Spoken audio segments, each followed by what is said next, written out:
Her pas here, ne hasim në kërkime shkencore dhe gjetje në lidhje me gjendjen e tokës, çështjet e lidhura me mjedisin dhe mënyrën se si bota ndikohet nga veprimet dhe përpjekjet e njerëzimit. Më pas, detyrohemi të bëjmë zgjedhjet e duhura dhe të veprojmë për çështje që do të sjellin përfitime për mjedisin, për ne dhe ata përreth nesh. Edhe pse një thirrje dhe nevojë e tillë ka dalë në sipërfaqe në botën e sotme, inkurajimi për mirëqenien e mjedisit tonë është përmendur edhe praktikuar prej kohësh nga profeti Muhammed më shumë se 1400 vjet më parë. Profeti Muhammed sallallahu alaihi wasallam vjen deri tek ne nëpërmjet transmetimeve apo edhe teksteve në shumë dimensione. Njëri prej këtyre dimensioneve është edhe kujdesi i tij ndaj shpërdorimit. Muhamedi alayhis salam është krenaria e njerëzimit, që prej 14 shekujsh të gjithë gjenit botëror, mendimtarët, teoricienët dhe filozofët e mëdhenj janë përullur në hijen e tij, duke thënë se ti je njeriu për të cilin ne krenohemi që i përkasim.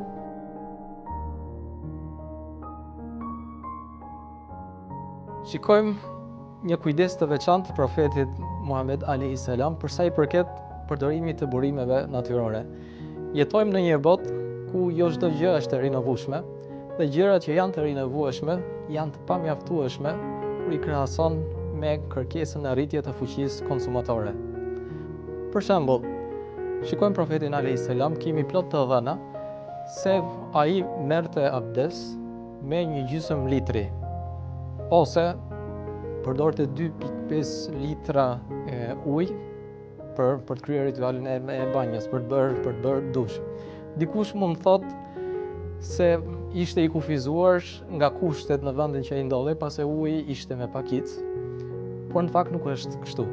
Shikojmë po këtë profet, i cili thotë, nëse ju ndodheni afër një lumi, nuk mund të përdorni më shumë ujë sesa ajo që përmenda pak më lart.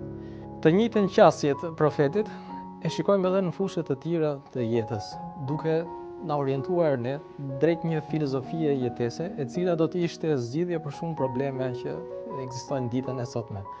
Uria, 1/3 e ushqimeve që sot prodhohen hidhen. Kemi probleme me ekosistemin, kemi probleme me karakter financiar. E me radhë, për gjitha këto, qasja e profetit bëhet një zgjidhje në ditën e sotme. Pemët dhe bimët gjenden në zona të ndryshme të një vendi, po ashtu në shumë pjesë të botës. Ato njihen për cilësinë që i japin ajrit tonë, duke thithur ndotësitë, pra dioksidin e karbonit, dhe duke çliruar oksigjenin, si dhe duke ulur, duke ndihmuar edhe në reduktimin e niveleve të ozonit, përmirësojnë automatikisht edhe shëndetin tonë dhe të sitonin ashtu edhe të qenieve të tjera në rrezullin toksor. Profeti Muhammed alayhis salam e ka nxitur dhe ka inkurajuar mbjelljen dhe kultivimin e pemëve apo të bimëve. Në një hadith që na e transmeton Enes ibn Malik radiallahu anhu, profeti Muhammed sallallahu alaihi wasallam na thot kështu: çdo besimtar musliman i cili mbjell një far apo një pemë e prej kësaj ushqehet një kafsh, një person apo çdo gjë tjetër, atëherë ky akt shënohet si një dhuratë sadakaje. Pra profeti Muhammed alayhis salam kësaj lloj vepre na jep shpërblimin sikur ne të kemi dhënë një sadaka. Prandaj edhe çdo lloj aktiviteti e bërë në këtë drejtim, çdo lloj nisme e marrë në këtë drejtim, na mundëson e përmirësimin e shëndetit tonë, të ambientit ku ne gjendemi, të mjedisit përreth, e po ashtu pastaj na jep shpërblime edhe në botën tjetër, në botën e ahiretit. Prandaj le ta bëjmë më të mirë, le ta bëjmë më të pastër ambientin ku ne gjendemi, e si rrjedhoj që të gjitha qeniet të jetojnë në harmoni në botën tonë. Besoj të gjithë deri diku jemi të njohur me parimin e 3 R-ve. E para redukto, ripërdor edhe riciklo. Bazuar në këto parime, kërkohet prej nesh si individ ose si shoqëri që të reduktojmë konsumin për të mos shkuar në shpërdorim, të ripërdorim ato element, ato produkte që ne përdorim aq sa kemi mundësi. Gjithashtu, pasi të ketë përfunduar ciklin e vet, një produkt, qoftë ushqimor, qoftë një sen tjetër, ta riciklojmë duke futur përsëri në ripërdorim për një qëllim të ri. Ka shumë transmetime në lidhje me këtë parim ose rreth këtij parimi që nga periudha profetike. Sahabët përmendin që profeti her pas here me sandalet e tij në momentin që arrinin në përfundim të ciklit të tyre të përdorimit, i riciklonte, i ripërdorte, i qepte ose dhe i fuste përsëri në përdorim. Në një transmetim tjetër pyetet Hazreti Aisha radhiyallahu anha çfarë bënte profeti sallallahu alaihi wasallam në shtëpi. Edhe përgjigjja e saj ishte siç bëni dhe ju në shtëpitë tuaja, si çdo njëri për jush bën në shtëpinë e vet, edhe ai diku qendis, diku rrobat e grisura i arnon, apo edhe sandalet e veta të grisura i arnon. Ne si besimtar na takon që këto parime profetike t'i marrim dhe t'i zbatojmë në jetët e jona. E thamë edhe njërë, qoftë si individ apo edhe si shoqëri më gjerë. Jo domosdoshmërisht do ripërdorim çdo gjë ose do riciklojmë çdo gjë që është e mundur, por do të tregojmë të kujdesshëm. Duhet të reduktojmë mos shkojmë në shpërdorim, të përdorim aq sa kemi nevojë, aq sa na takon. Nëse kemi mundësi një libër, nëse vjen fjala, apo një send, këpucë, veshje, veshmbathje, të mund t'i ripërdorim, t'i futim përsëri në përdorim. Nëse ne kemi diçka që ka arritur në ciklin e fundit dhe nuk mund ta përdorim, një telefon mund të jetë një laptop apo diçka tjetër, na takon që ta fusim në riciklim, pra aq sa ne mundemi. Kjo ndikon jo vetëm tek ne si persona, jo vetëm në faktin që ne si persona mund të bëjmë persona më të mirë dhe në të njëjtën kohë edhe besimtar, praktikant më të mirë, por gjithashtu kjo ndikon në rrethin ton, qoftë në rrethin e ngushtë familjar, qoftë në rreth më të gjerë shoqëror, por ndikon gjithashtu edhe në rrethin, nëse mund ta quajmë botror. Ne jemi pjesë e një shoqërie shumë të gjerë mbar botën, kështu që ndikojmë edhe në veten tonë, por ndikojmë edhe në qëndrueshmërinë e mbar tokës si rruzull.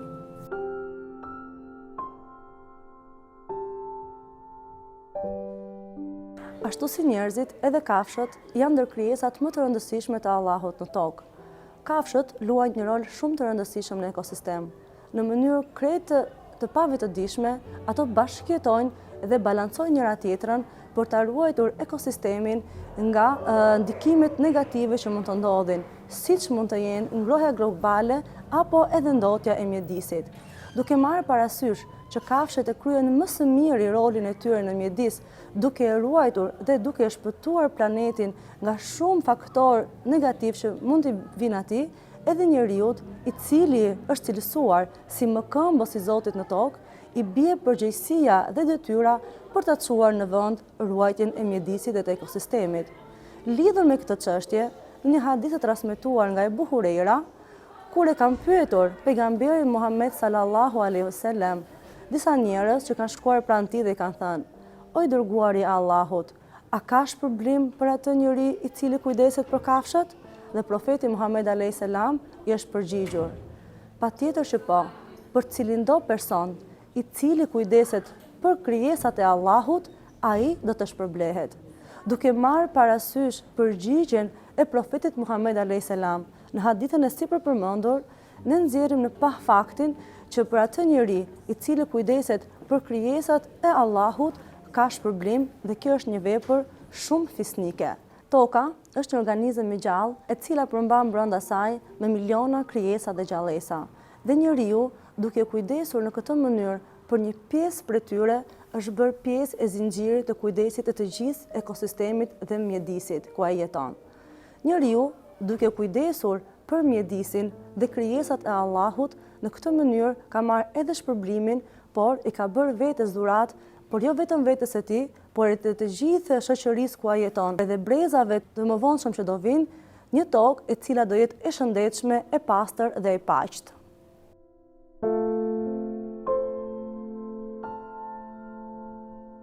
Allahu i Madhërisëm e ka cilësuar njeriu si mëkëmbësin e tij në tokë. Të qenit e tillë e bën njeriu të jetë përgjegjës për ruajtjen e ekuilibrave dhe harmonisë mes qenieve në tokë. Një nga përgjegjësitë tona është edhe ruajtja e mjedisit dhe pastërtia në ta. Këtë gjë, njeriu mund të arrijë në dy forma, ose duke e shmangur papastërtinë me duart e tij, ose duke e parandaluar atë. Profeti alayhis salam na tregon për një person i cili pasi kish parë një degë me gjëmba në rrugë, e kish larguar atë dhe Allahu e lavdron atë person. Me këtë shembull, ai na le të kuptojmë se pavarësisht sa e madhe, sa e rëndësishme është një punë, qasja që do të kemi ne ndaj asaj pune ka më shumë rëndësi. Çfarë më shumë se sa lavdrimi i Zotit do ta motivonte njeriu dembel për të bërë shkas për heqjen e një pengese qoftë edhe të vogël. Cili besimtar i edukuar me këto kritere do të guxonte të tërhiqte mbi vete hidhrimin e Allahut duke shkaktuar papastërti, ndërkohë që ai është përgjegjës për heqjen e pastërtive. Në një moment të dytë, profeti alayhis salam na tregon për njerëzit të cilët i cilëson si bari, dhe më vonë shton se çdo bari do të jetë përgjegjës për tufën e tij. Sa do e madhe të jetë ajo tufë, sido që të jetë lloji i saj, njeriu është përgjegjës. Ajo që ka më shumë rëndësi është përpjekja e njeriut, ajo që ka më shumë rëndësi është ana që ai mban, ajo që ka më shumë rëndësi është qëllimi i tij. Profeti Muhammed a.s. është cilësuar si rahmetu lil alamin, mëshirë për botët. Në një hadith të transmetuar prej tij, ai thotë: kush mëshiron ata që janë në tokë, e mëshiron Allahu që është në qiell. Duke u bazuar te ky hadith, ne si besimtar, por dhe të gjithë njerëzve, i bie përgjegjësia dhe detyrimi që të kujdesemi për të gjitha krijesat e Allahut në tokë, bimët, kafshët dhe për çdo krijesë tjetër, në mënyrë që të përfitojmë nga të gjitha mirësitë që Allahu na ka dhuruar, por edhe të kemi një ekosistem dhe mjedis të shëndetshëm, të qetë dhe të pastër. Ai ishte i kujdesshëm ose të pronte qoftë me fjalë, qoftë me vepra, qoftë me përdorim të sendeve, apo qoftë edhe me një veprim tjetër të tij. Qoftë në jetën familjare, qoftë në komunikim me besimtar të tjerë, qoftë në komunikim me jo besimtar apo edhe me grupe të tjera shoqërore. Pra mund të themi se ishte simboli i mesmes i ekuilibrit. Ky ishte profeti Muhammed a.s. shembulli i njerëzimit, i kujdesshëm deri në detaje për përmirësimin e të gjitha aspekteve jetësore tonat. Në veprimet dhe reagimin e profetit ndaj mjedisit, kuptohet se ky planet ku po jetojmë është përgjegjësia jona për të kujdesur për të. A ka mënyrë më të mirë për ne që të punojmë drejt kujdesit për mjedisin, se sa të ndjekim gjurmët e shembullit ton më të mirë, profetit ton, paqja qoftë mbi të? Nuk ka rëndësi madhësia e problemit, por ajo që peshon më shumë është përpjekja që ne bëjmë me vetëdije mbi atë për të cilën jemi përgjegjës, duke përmbushur detyrat tona si mëkëmbës të Zotit në tokë.